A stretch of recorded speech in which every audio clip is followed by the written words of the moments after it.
ఇప్పుడు వైసీపీ వాళ్ళు ప్రతిదానికి కొబ్బరికాయలు కొట్టారు. ఇప్పుడు మా దగ్గర కూడా ఏలూరు నియోజకవర్గంలో ఎలక్షన్ ముందు ఒక 20 కోట్ల వర్కులు కట్టేశారు కొబ్బరికాయలు. డబ్బులయ్యి కొబ్బరికాయలు కొట్టేయడానికి మేము కొట్టలే, అందుకని ప్రజలతోనే కొట్టించాం. మనం కొబ్బరికాయ కొట్టామంటే ఆ పని అయిపోయేటట్టు ఉండాలి. అందుకనే మేము శంకుస్థాపన మానేసి పనులు అయ్యేటప్పుడు పరిశీలనకు వస్తున్నాం.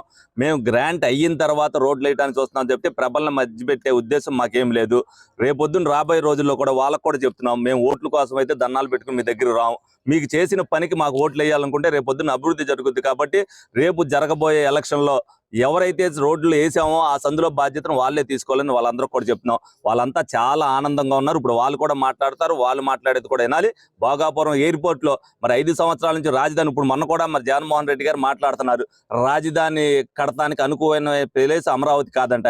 ఇవాళ వరకు రాజధాని లేక ప్రజలందరూ కూడా ఇబ్బంది పడుతుంటే అమరావతిని ఆ విధంగా డెవలప్మెంట్ చేస్తుంటే మనం ఏమి చేయకోకుండానే వైజాగ్ దానంతట అదే ఏదైతే సాఫ్ట్వేర్ కంపెనీలు తీసుకురావడానికి లోకేష్ గారు ఏదైతే చొరవ చూపించారో రాజధాని కంటే ముందుగానే వైజాగ్ అభివృద్ధి చెందుతుంది. మరి ఆ రోజున అభివృద్ధి చెందట్లేదని అక్కడ పెడతాను రాజధాని అని జగన్మోహన్ రెడ్డి అన్న మాటలకి సమాధానం చెప్పాల్సిన బాధ్యత వాళ్ళదే.